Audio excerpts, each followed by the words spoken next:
This is hand 4. Toby opened the bidding a club. I bid a heart. He raised a 2, and I bid 4. Simple enough. The lead from South was a heart.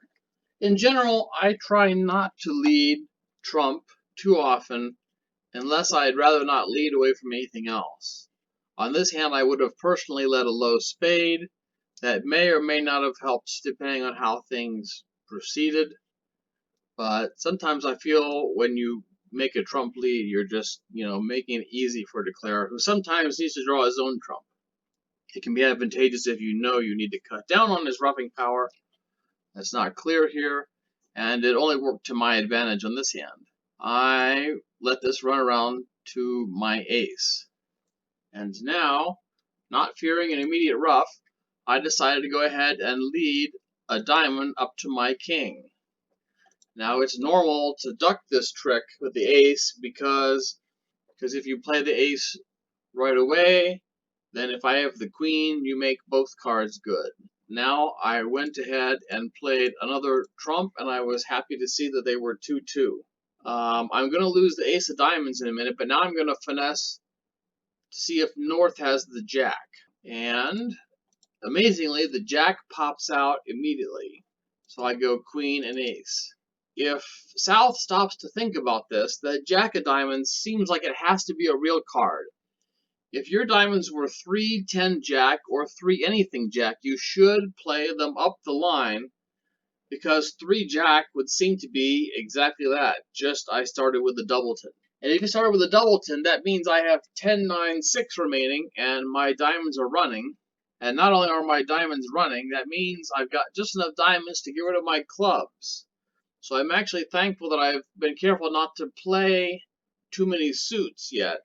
And I'm trying to kind of leave this hand a mystery. But if South is astute, he'll realize that I'm about to take a whole bunch of diamonds here.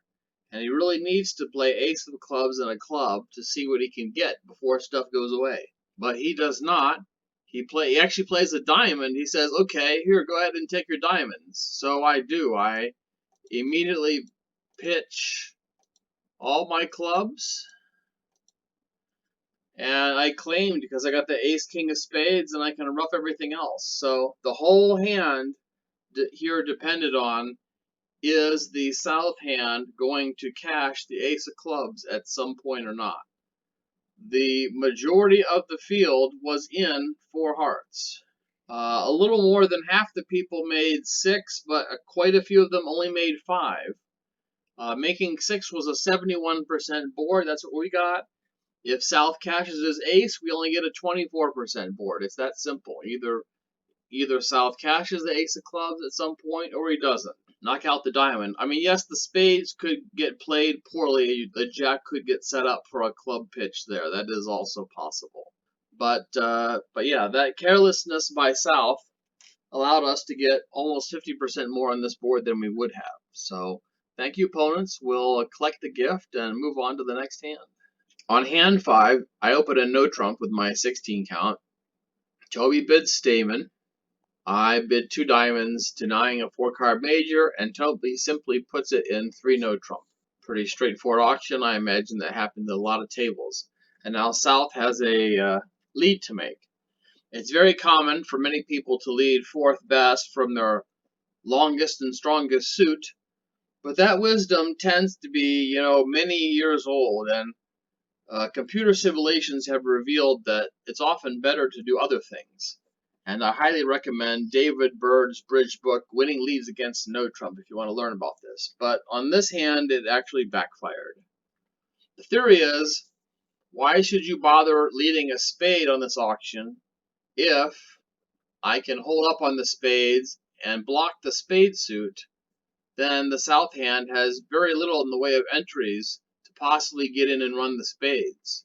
So perhaps South should assume that his partner is the one with the points. You see that he has 4, his partner has 9. So if you can lead your partner's suit, it's more likely your partner will get in and has a better chance of setting the contract.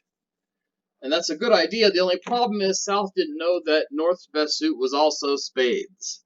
What happened at mini tables is a spade was led let's say I duck 2 rounds of spades. Then I win the ace. Now I'm going to have to try the club finesse to see if I can get enough tricks to make my contract. So I'm going to cross to the queen of diamonds. If you play the ace of diamonds, you give away the location of the king. Best to be sneaky and pretend like you're finessing it. So maybe the north person wonders if the south person holds the king or not. And now you lead the queen of clubs. When that gets covered, you're now winning 1 spade, 4 clubs is 5, 3 diamonds is 8, and the suit's going to break, so you have to trick 9. Now you can just cash the ace of hearts to get 10 tricks. If you get 10 tricks, your score on the hand is going to be 30%, because it's possible to take 11 tricks by hooking the heart. Now that might be a risk you don't want to take. My advice to you here is to play the queen off dummy. Some people will cover with the king, and then you'll know it's safe to win the ace and then the jack. If they don't cover, I might chicken out and play the ace as well, because otherwise, if South gets in, he may still have spades left if he hasn't been protecting anything else, and it might go away. So the people that were able to make 5 on this hand got a 66% board, above average. So again, that's where the match points for won and lost, is probably the ability here to determine if you're going to be able to get a heart trick. My opponent made a different lead. I got the lead of the 10 of hearts. Now I'm missing king 10-9, so it is possible that South is leading from that holding. And if he is, all I'm going to do is I'm going to win a cheap heart trick, and that's probably going to be the end of it. And I'm going to play this hand like everyone else.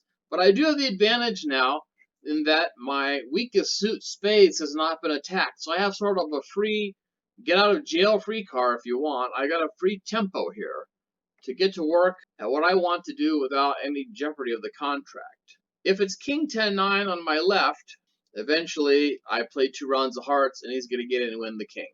But let's suppose the king is on the other side. Then how do I want to play this? Do I want to let it go around to my jack, or do I want to put the queen up?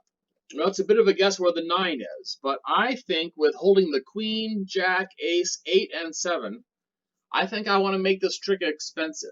If I play the 10 around to my jack, I'm not really trying too hard to catch the king. What I'm going to play for in this hand is that the 9 is not with South, that is with North. I think that's my best chance to get extra tricks. If it is king 9 with North, then I want to do the following. 10, queen, king, ace. Okay, so now all the spot cards are becoming important.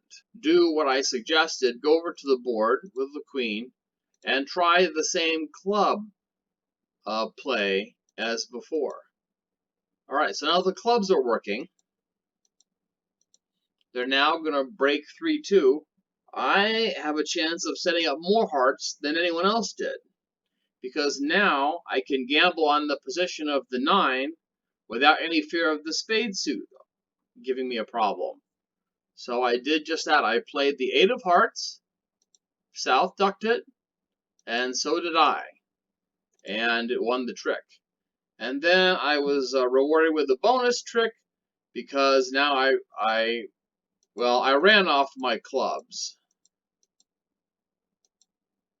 And now I played, in case they would pitch something, and now I played a heart, and the 9 popped out. That was great news. So now my long heart is going to be good.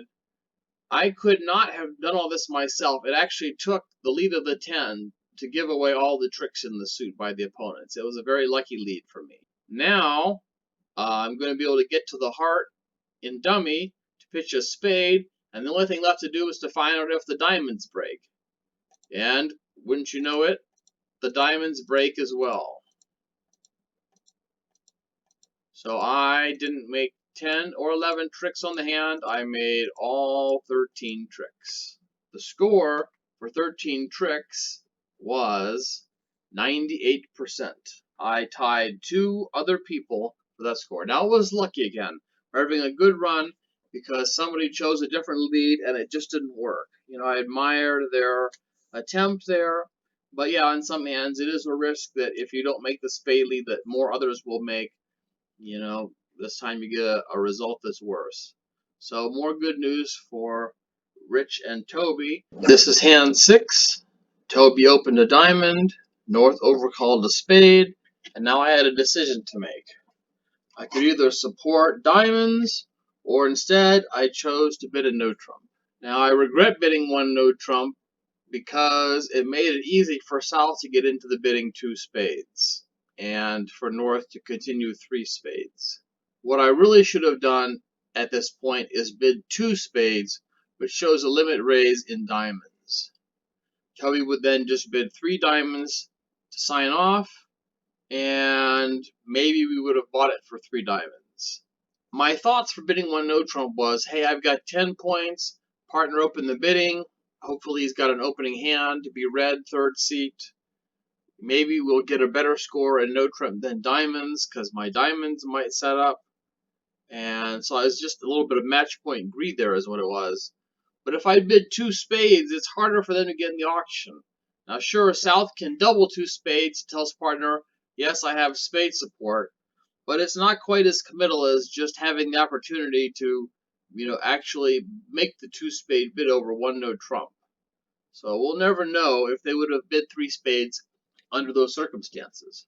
But I think that 2 spades would have been a better strategic bid to try and keep them out of the auction. So I led my 3rd best heart.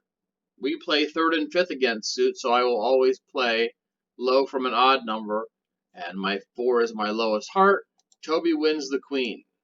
Unless Declare is holding out on me, Toby probably has ace, king, queen, although it could be the case that it's king, queen, something else, and maybe North has the ace. Now Toby plays a spade, and I win that. It turns out there's really nothing we can do. If I show you double dummy, they should make it. And that was actually the case at trick 1. There wasn't anything I could do to set the contract. They're always losing a spade, a diamond, and 2 hearts. But one of 2 things is likely to happen. Either Declare will get his hearts set up and pitch the clubs, or we'll attack clubs ourselves, and that won't go well. And that's what I chose. You'll see that in a minute here. I played the ace of diamonds, and the simple truth about this hand, if I bring the double dummy result up, is no matter what I play, Declare can make it. And that was the case at trick 1. There wasn't any way we could legitimately set this contract. If we play on hearts, he'll ruff the 3rd heart, they'll become good, and he has 2 kings and dummy that are entries. Or this could happen. One of us could decide to break the club suit, eat up the jack, and then not long afterwards, he's eventually going to, finesse me out of my queen. So we couldn't touch the club suit either. He plays a spade. He plays another spade to get rid of all the trump. Now comes the club hook. Clubs were 3-3, and he makes it. So there really wasn't any way we could beat 3 spades.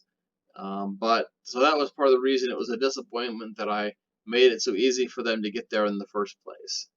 In retrospect, it would have been better if we had been a little more passive on defense and forced Declare to figure out how to play the hand himself. Several people did go down 1 and 3 spades for a 67% board, and if we had bought a 3 diamond contract and brought it home, we would have made 93%. 3 diamonds down 1 was also likely. It seems we're going to lose a spade, a diamond, and 2 or 3 clubs, depending on who breaks that suit.